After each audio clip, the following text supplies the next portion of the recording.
තන්දුරි chicken එක Mac and cheese හදමුද? සුපුරුදු මැකරෝනි එක වෙනුවට නුපුරුදු ලෙටර් මැකරෝනි එකකින් අද මම මැක් ඇන් චීස් එක හදනවා.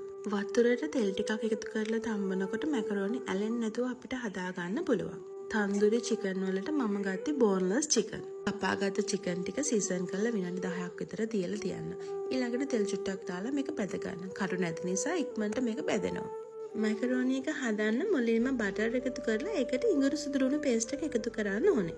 ඊළඟට අපි බෙෂමල් සෝස් එක හදාගත්ත විදිහට මේක කන්ටිනියු කරනවා. වෙනසකට තියෙන්නේ මේකට මිරිස් ගම් මිරිස් මම එකතු කරා. රසායන ලුණු එකතු කරගත්තට පස්සේ මේකට තඹගත්ත මැකරෝනි ටික එකතු කරන්න.